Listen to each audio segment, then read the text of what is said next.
നമസ്കാരം. Robert James John jurist ദമ്പതികളുടെ മകനായി ഫ്ലോറിഡയിൽ 1983 ഡിസംബർ 12-നാണ് ജോനാഥൻ ജോസഫ് ജെയിംസ് ജനിക്കുന്നത്. ജോനാഥൻ ജെയിംസ് ജനിച്ച് ഏതാനും നാളുകൾക്ക് ശേഷം മാതാപിതാക്കൾ ഫ്ലോറിഡയിലെ പെൻ ക്രസ്റ്റിൽ ഒരു ചെറിയ വീട് സ്വന്തമാക്കി അവിടേക്ക് താമസം മാറ്റി. പിതാവ് റോബർട്ട് ജെയിംസ് കമ്പ്യൂട്ടർ പ്രോഗ്രാമർ ആയിരുന്നു. മാതാവ് ജോൺ ജൂറിസ്റ്റ് വീട്ടമ്മയും.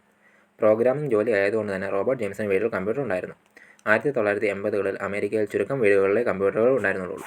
പിതാവ് ചെയ്യുന്ന ജോലിയോട് വളരെ ചെറുപ്പത്തിൽ തന്നെ ജോനാഥൻ ജെയിംസിന് ആരാധനയും താല്പര്യവും തോന്നിയിരുന്നു. വെറും 6 വയസ്സുള്ളപ്പോൾ ജോനാഥൻ ജെയിംസ് കമ്പ്യൂട്ടർ ഗെയിമിംഗ് ആരംഭിച്ചു. സമപ്രായക്കാർ മറ്റ് വിനോദങ്ങളിൽ ഏർപ്പെടുമ്പോൾ ജോനാഥന് താല്പര്യം കമ്പ്യൂട്ടറിൽ സമയം ചെലവഴിക്കാനായിരുന്നു. ആദ്യമൊക്കെ ജോനാഥനെ പിന്തുണയ്ക്കുന്ന നിലപാടാണ് കുടുംബം സ്വീകരിച്ചത്. എന്നാൽ രാവോ പകലോ ഇല്ലാതെ മണിക്കൂറുകളോളം ജോനാഥൻ ഗെയിമിംഗിൽ സമയം ചെലവഴിച്ചപ്പോൾ ആരോഗ്യം ക്ഷയിച്ചു. പഠനത്തിലും പിറകോട്ട് പോയി. ഇത് മാതാപിതാക്കളെ കടുത്ത ആശങ്കയിലാക്കി. നിവൃത്തിയില്ലാതെ വന്നപ്പോൾ ജോനാഥൻ്റെ കമ്പ്യൂട്ടർ ഉപയോഗം നിയന്ത്രിക്കാൻ മാതാപിതാക്കൾ ഇടപെടാൻ തുടങ്ങി. ഇതെല്ലാം ജോനാഥൻ്റെ ഉള്ളിൽ കമ്പ്യൂട്ടറിനെ കൂടുതൽ അറിയാനുള്ള ആവേശം വളർത്തുകയാണ് ചെയ്തത്. ഗെയിമിംഗ് കുറച്ച ജോനാഥൻ പ്രോഗ്രാമിംഗ് ലാംഗ്വേജുകൾ പഠിക്കാൻ ആരംഭിച്ചു. വളരെ കുറഞ്ഞ സമയം കൊണ്ട് ജോനാഥൻ സി പ്രോഗ്രാമിംഗ് ലാംഗ്വേജിൽ അതിവിദഗ്ധനായി. വിൻഡോസ് ഓപ്പറേറ്റിംഗ് സിസ്റ്റം പൂർണ്ണമായും എടുത്തു മാറ്റി ലിനക്സ് ഇൻസ്റ്റാൾ ചെയ്യുന്ന ജോനാഥനെയാണ് ഒരിക്കൽ ജോലി കഴിഞ്ഞ് വീട്ടിലെത്തിയപ്പോൾ പിതാവ് കാണുന്നത്. അദ്ദേഹം മകനെ എതിർക്കാൻ മുതിർന്നില്ല. കമ്പ്യൂട്ടർ ഉപയോഗത്തിലേക്ക് വരുമ്പോൾ പ്രായത്തിൽ കവിഞ്ഞ വിവരവും കഴിവും ജോനാഥൻ പ്രകടിപ്പിച്ചിരുന്നു. അന്നത്തെ കാലത്ത് കമ്പ്യൂട്ടറുകളെക്കുറിച്ച് പഠിക്കാനുള്ള സൗകര്യങ്ങൾ വളരെ പരിമിതമായിരുന്നു. വേൾഡ് വൈഡ് വെബ് ആദ്യമായി ലോകത്തിന് മുന്നിലെത്തുന്നത് 1990-കളിലാണ്. അതുകൊണ്ട് തന്നെ ജോനാഥന് ഗുരുസ്ഥാനീയരായി ആരുമില്ലായിരുന്നു എന്നതാണ് കൗതുകകരമായ സംഗതി. ബ്രൗസറുകളും ബാല്യദശയിലായിരുന്നു.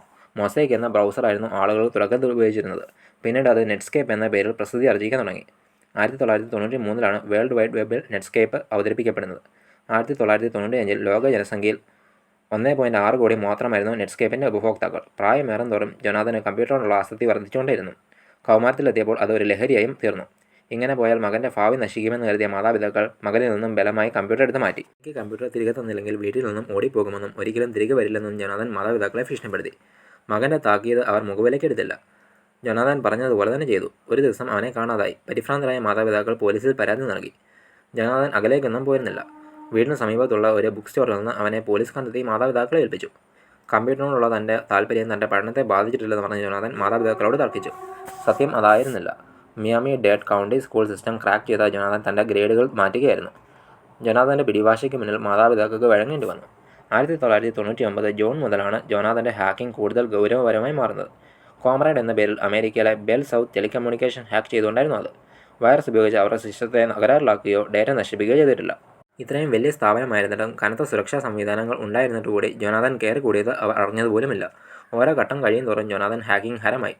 US സർക്കാരിൻ്റെ നിയന്ത്രണത്തിലുള്ള പ്രധാനപ്പെട്ട സ്ഥാപനങ്ങളുടെ സെർവറിൽ ജോനാഥൻ നുഴഞ്ഞു കയറി. അവയിൽ പ്രധാനപ്പെട്ടതായിരുന്നു പ്രതിരോധ മന്ത്രാലയത്തിന് കീഴിൽ ഉണ്ടായിരുന്ന ഡിഫൻസ് ത്രെറ്റ് റിഡക്ഷൻ ഏജൻസിയും ബഹിരാകാശ പഠന ഗവേഷണ ഏജൻസിയായ നാസയുടെ മാർഷ്യൻ സ്പേസ് ഫ്ലൈറ്റ് സെൻ്ററും. റോക്കറ്റ് എഞ്ചിനുകൾ ഉണ്ടാക്കി എടുക്കുകയും പരീക്ഷിക്കുകയും ഇൻ്റർനാഷണൽ സ്പേസ് സ്റ്റേഷനിലെ ആശയവിനിമയം നിയന്ത്രിക്കുകയും ചെയ്യുന്ന സ്ഥാപനമാണിത്. മാർഷ്യൻ സ്പേസ് ഫ്ലൈറ്റ് സെൻ്ററിലെ സെർവറിൽ മാൽവെയർ പ്ലാൻ ചെയ്ത ജോനാഥൻ അവിടുത്തെ 13ഓളം കമ്പ്യൂട്ടറുകളുടെ നിയന്ത്രണം കൈക്കലാക്കാൻ സാധിച്ചു. $1.7 മില്യൺ മൂല്യമുള്ള ഡേറ്റയാണ് ജോനാഥൻ അവിടെ നിന്നും കവർന്നെടുത്തത്. കൂടാതെ അന്താരാഷ്ട്ര ബഹിരാകാശ നിലയത്തിലെ താപനിലയും ഈർപ്പവും നിയന്ത്രിക്കുന്ന സോഫ്റ്റ്വെയറിൻ്റെ സോഴ്സ് കോഡുകളും ജോനാഥൻ കൈവശപ്പെടുത്തി. ആരോ തങ്ങളുടെ സെർവറിൽ നുഴഞ്ഞു കയറിയെന്ന് മനസ്സിലാക്കിയ നാസ ഏതാണ്ട് 21 ദിവസത്തോളം അവരുടെ സിസ്റ്റങ്ങൾ ഷട്ട് ഡൗൺ ചെയ്തു. ഇക്കാലയളവിൽ നാസയ്ക്കുണ്ടായ നഷ്ടം ഏകദേശം $41,000. നാസയെ സംബന്ധിച്ച് സംഭവിച്ച സുരക്ഷാ ഭീഷണി ഒട്ടും ചെറുതായിരുന്നില്ല. അതുകൊണ്ട് തന്നെ ഫെഡറൽ ബ്യൂറോ ഓഫ് ഇൻവെസ്റ്റിഗേഷനാണ് അന്വേഷണ ചുമതല ഏറ്റെടുത്തത്. താൻ ചെയ്ത കുറ്റകൃത്യത്തിൻ്റെ ഗൗരവം മനസ്സിലാക്കാത്ത ജോനാഥൻ പിന്നെയും ഹാക്കിംഗ് തുടർന്നു.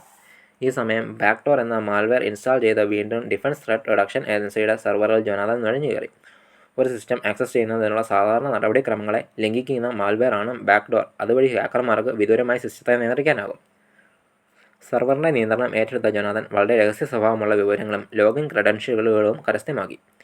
ഇതിലൂടെ പ്രതിരോധ വകുപ്പിൻ്റെ ആസ്ഥാനമായ പെൻറ്റഗണിലെ 19 ജീവനക്കാരുടെ യൂസർ നെയിമുകളും പാസ്വേഡുകളും സ്വന്തമാക്കി.